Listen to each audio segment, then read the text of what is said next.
kita di Talk, Banyumas Info kita bicara apa saja, dan sekali lagi kita ingatkan bahwa acara ini tayang di Banyumas Info News Video di YouTube, kemudian di post online di Facebook dan di Instagram Banyumas Info. Pak Agus, kembali Pak Agus. Ini mungkin kita bicara lagi Pak untuk selama ini Dinas Pemadam Kebakaran dan penyelamatan ini Pak. Nah ini sebenarnya apa sih Pak tugasnya? Kan kadang-kadang orang lihatnya bahwa dinas, kalau ada kebakaran, itu dinas pemadam kebakaran, tugasnya ngurusi api aja gitu Pak. Biasanya kan lebih banyak seperti itu. Memang sekarang ini lagi kelihatan ada tren itu, ada yang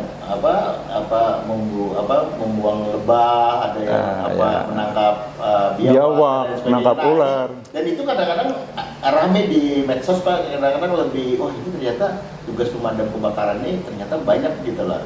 Nah ini bisa diceritakan nggak Pak sebenarnya memang kayak gini kan bolehnya atau bagaimana nih Pak sebenarnya? Iya.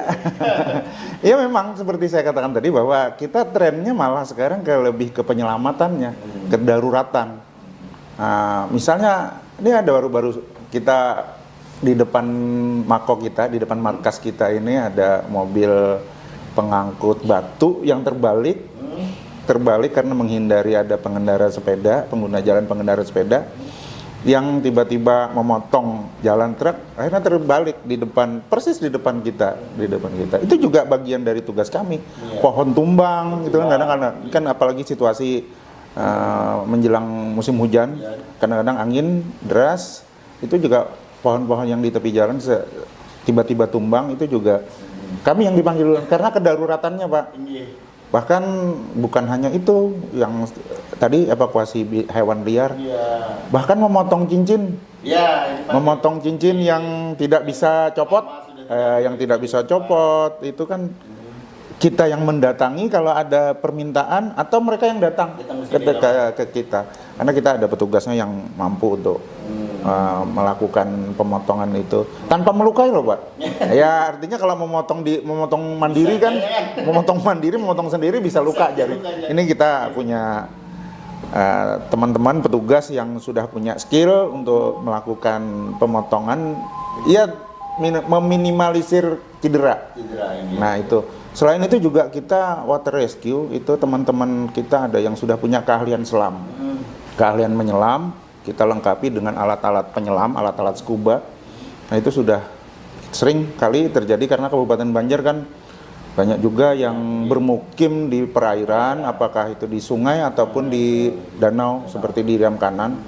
Itu ada beberapa kali kejadian orang tenggelam dan hilang. Ya teman-teman kita yang petugas yang punya keterampilan, yang punya keahlian selam itu yang kita kirim. Itu tadi, kalau dulu penyebutan pemadam kebakaran itu hanya menangani kebakaran saja, sekarang dengan nomenklatur yang bertambah sekarang, Dinas Pemadam Kebakaran dan Penyelamatannya untuk hal-hal yang sifatnya kedaruratan, ya kita juga masuk di situ. Pak, kalau ada hal unik ya Pak selama ini kan ini biasanya kan rame gitu kan, apa-apa nih pemadam kebakaran sama penyelamatan biasanya ada nggak ya yang kayaknya sampai segininya ini lah yang ditangani oleh pemadam Senggung. Ya unik, kalau disebut unik ya setiap aktivitas itu pasti ada keunikan. Kalau keunikan di Dinas Pemadam Kebakaran ini ya penanganan seperti penanganan hewan liar. Kalau bahasa Banjarnya itu gobang, singgung kalau sadu. Nah itu kan tidak seperti halnya hewan-hewan liar yang lain, yang ular itu bisa penanganannya dengan alat khusus atau keahlian. Ini kan ditangkap tapi juga bisa mengeluarkan. Nah ini yang itu unik, berbahaya. Boleh disebut unik. Kemudian ada yang anjing masuk sumur. Bahkan itu kami tidak memandang waktu, kadang-kadang bisa tengah malam buta Pak. ODGJ juga pernah masuk sumur. ODGJ masuk sumur. ODGJ masuk sumur. Macam-macam lah. Karena disebut kedaruratan dan penyelamatannya itu kan kita karena itu nyawa manusia. Meskipun ODGJ kan juga manusia, ya butuh diselamatkan juga. Kucing masuk sumur, kucing yang terjepit plafon. Ya macam-macam lah, ya, kan, ya unik, hal-hal unik yang sebelumnya tidak pernah di pemadam kebakaran kan. Iya. Penyelamatan ada nih Pak. Iya, alhamdulillah kita teman-teman ini bekerja ikhlas, mudah-mudahan lah, kalau tengah malam buta pun kalau karena kita juga ada call center, ada WhatsApp group, dan juga kita mempunyai mitra-mitra kita relawan di luar dinas, apakah relawan BPK, relawan-relawan dari emergensi. Nah, emergensi ini saling berkolaborasi, saling sinergi, memberikan informasi. Jadi ketika ada kejadian, apakah itu kebakaran ataupun penyelamatan, saling informasi. Jadi bahkan ada kemarin baru tadi malam juga mobil tercebur di depan musola. Itu kebetulan membawa tuan guru istilahnya, tuan guru yang pulang dari ceramah, pulang dari kegiatan, beliau mau mampir ke musola, sopirnya itu mengira itu landasan untuk parkir itu mampu menahan, ternyata cuma kayu biasa, ini terperosok. Kebetulan saya sendiri yang lewat, situ, terus panggillah teman-teman di kantor yang lagi piket, langsung mereka melakukan evakuasi. Hal-hal unik banyak Pak. Mungkin Pak Yudi bisa nambahkan nih untuk hal-hal unik yang pernah terjadi mungkin Pak Yudi yang dalam melaksanakan tugas ini. Iya, kadang Pak hal yang yang sama sekali kita nggak ada bayangan itu bakal menjadi laporan masyarakat. Jadi ada HP jatuh di sumur, juga minta tolongnya kita Pak. Tapi yang namanya masyarakat kan kita juga menghindari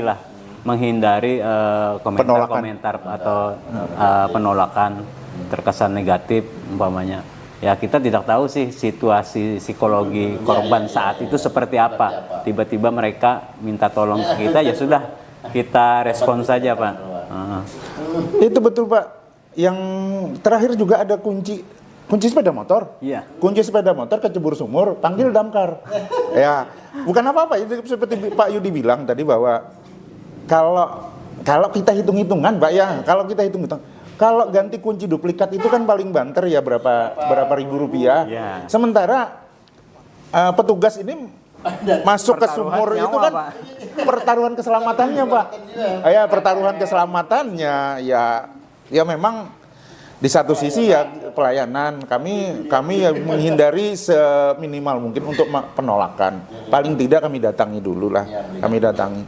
Dan ketika si masyarakat yang mengadukan ini tetap ngeyel, istilahnya minta, Pak tolong ambilkan aja, ya kami usahakan lah. Alhamdulillah yang kemarin yang disebut HP kejebur sumur, kunci sepeda motor kejebur sumur, bisa kita tangani. Ya. Itu malah kejebur. Iya Pak, kita terlepas, kita abaikan sudah itu dari sisi materinya secara ekonomis mungkin tidak sebanding dengan keselamatan anggota kami. Tapi itulah tugas kami, Pak. Tugas kami. Bahkan teman-teman yang evakuasi tawon itu tidak siang hari, Pak. Itu harus malam hari. Harus malam hari ketika masyarakat sudah tidur, sudah beristirahat untuk menghindari terjadi cedera atau tawonnya menyerang masyarakat. Kami melakukannya malam hari dan biasanya ada karakter hewan tawon ini kan malam hari lebih tenang mereka. Mungkin mereka tidur juga atau gimana nggak ngerti. Mereka melakukan evakuasi malam hari, Pak. Jadi naik ke atas pohon yang mungkin sampai 10-an meter itu ya malam hari. Jam 2, jam 3. Yang lebih aman ya kan. Iya. Pak kalau melihat pekerjaan ini kan Pak hampir istilahnya harus standby 24 jam ini Pak. Nah ini untuk pembagian kerja sendiri bagaimana nih Pak?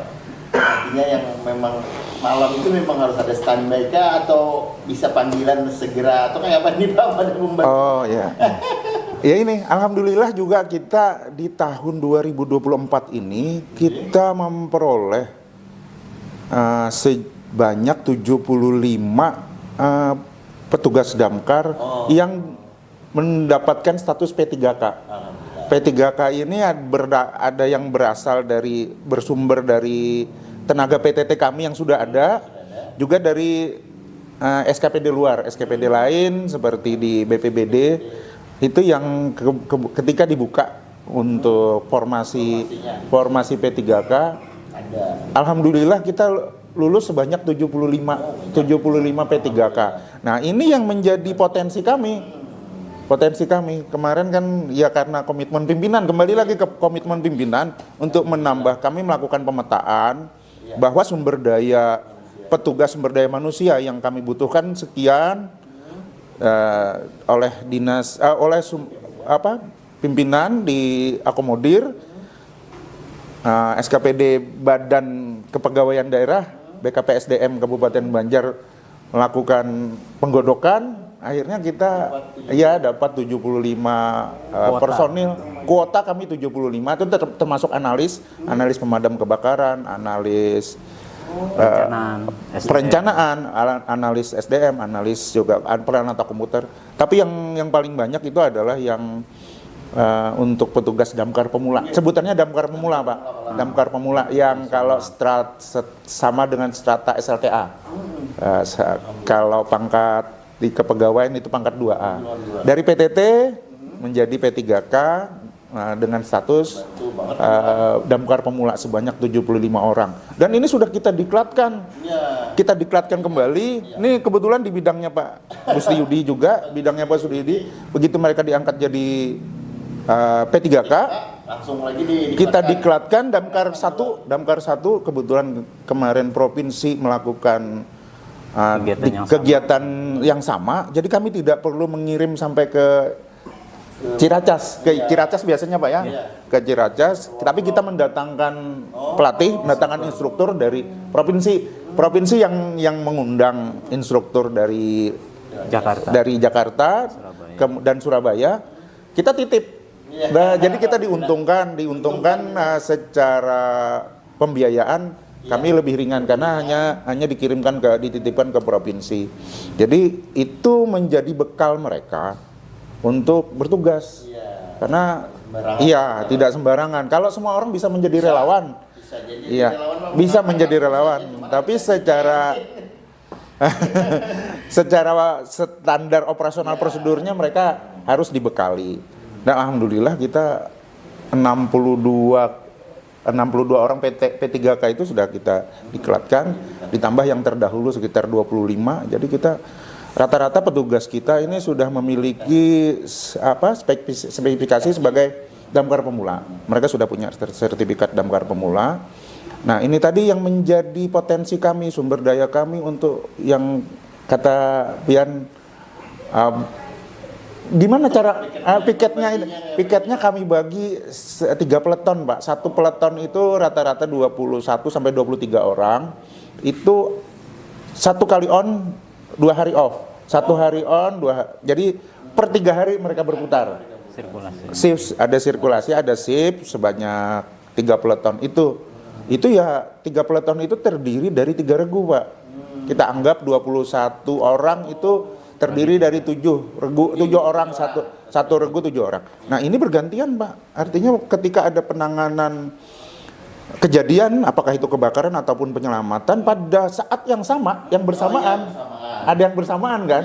Misalnya ada penanganan kebakaran, berangkat 1 regu, penanganan penyelamatan pada saat yang sama bisa tertangani.